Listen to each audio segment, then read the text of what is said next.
Hello and welcome to Valuing Diversity and Stereotyping. This is Dr. Maggie Vivoda and welcome back to BSN 3502 Business Law.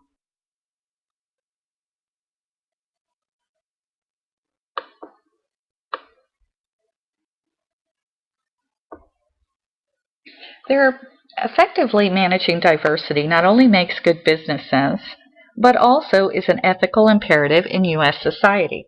Two moral principles guide managers in their efforts to meet this imperative. One is called distributive justice and the other is procedural justice.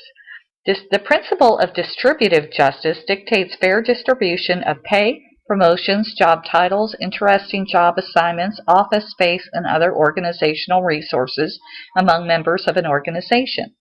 These outcomes should be distributed according to the meaningful contribution that individuals have made to the organization, such as time, effort, education, skills, abilities, and performance levels, and not irrelevant personal characteristics over which individuals have no control, such as gender, race, and age. Managers have an obligation to ensure that distributive justice exists in their organizations.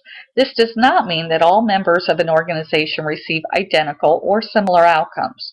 Rather, it means that members who receive more favorable outcomes than others have made substantially higher or more significant contributions to the organization. The next topic is procedural justice. The principle of procedural justice requires the managers use fair procedures to determine how to distribute outcomes to organizational members. This principle applies to typical procedures such as appraising subordinates' performance, deciding who should receive a raise or a promotion, and deciding whom to lay off when an organization is forced to downsize. Procedural justice exists for examples when managers 1.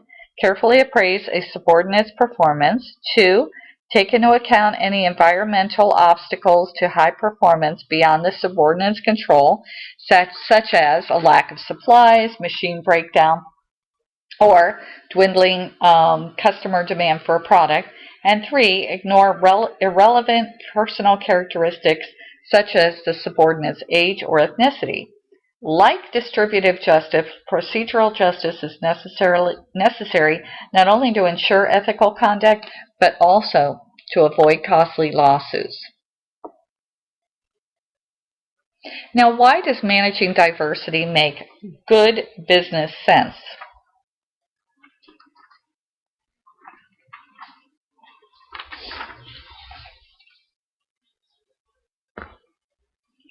Diverse organizational members can be a source of competitive advantage, helping an organization provide customers with better goods and services. The variety of points of view and approaches to problems and opportunities that diverse employees provide can improve managerial decision making. The second bullet point says diverse members understand whether the customers and what products and services they buy. So just as the workforce is becoming increasingly diverse, so too are the customers who buy an organization's goods or services. In an attempt to suit local customers' needs and tastes, organizations, for example, like Target, often vary the selection of products available in stores in different cities and regions. You see this in Walmart as well. The third bullet point, effective management of diversity can improve profitability. And this is by increasing retention of valued employees, which decreases the cost of hiring replacements for those who quit, as well as ensures that all employees are highly motivated. In terms of retention, given the current legal environment, and this is business law, more and more organizations are attuned to the need to emphasize the importance of diversity in hiring. Once hired, if diverse employees think they are being unfairly treated, however, they will be likely to seek opportunities elsewhere. Thus, recruiting diverse employees has to be followed up by ongoing effective management of diversity to retain valued organizational members.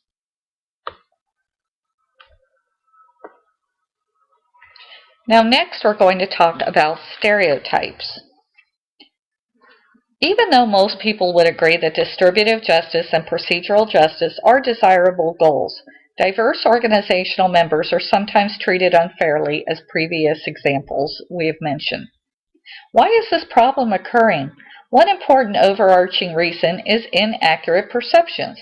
To the extent that managers and other members of an organization rely on inaccurate schemas, such as gender schemas, to guide their perceptions of each other, unfair treatment is likely to occur. Gender schemas are a kind of stereotype. Stereotypes are simplistic and often inaccurate beliefs about the typical characteristics of a particular group of people. Managers who allow stereotypes to influence their perceptions assume erroneously that a person possesses a whole host of characteristics simply because the person happens to be an Asian woman, a white man, a lesbian, or an African American man. Hispanic women are often viewed as subservient. Obviously, there's no reason to assume that every African American man is a good athlete or that every Hispanic woman is subservient. Stereotypes, however, lead people to make such erroneous assumptions. The next topic we're going to cover is biases. The definition of biases are the systematic tendency to use information about others that results in inaccurate perceptions. Because of the way biases operate, people often are unaware that their perceptions of others are inaccurate. There are several different types of biases. One is similar to me effect, and that's the tendency to perceive others who are similar to ourselves more positively than to perceive people who are different.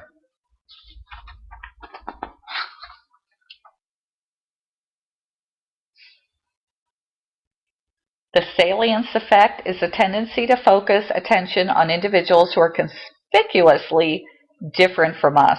When people are salient, they often feel as though all eyes are watching them, and this perception is not far from the mark.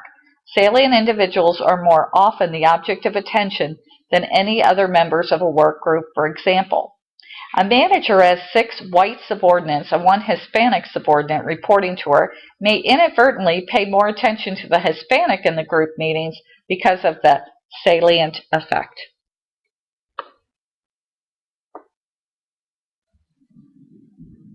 It is very important for managers to promote diversity within the workplace. Now, how exactly do you do that? There are several bullet points here. We're going to start at the top. Secure top management commitment, increase the awareness and accuracy of perceptions, increase diversity awareness, increase diversity skills, encourage flexibility, pay close attention to how employees are evaluated, because what you're looking for are the biases that I just mentioned, salient effect and similar to me effect. Consider the numbers, and most of all, empower employees to challenge discriminatory behaviors, actions, and remarks. So I hope you enjoyed this PowerPoint presentation. Once again, this is Dr. Vivoda, and this has been a PowerPoint presentation on valuing diversity and stereotypes. Please keep in mind that this is only meant to enhance the readings from your textbook. Please read your textbook as well and enjoy the rest of the day. Thank you, and have a good one.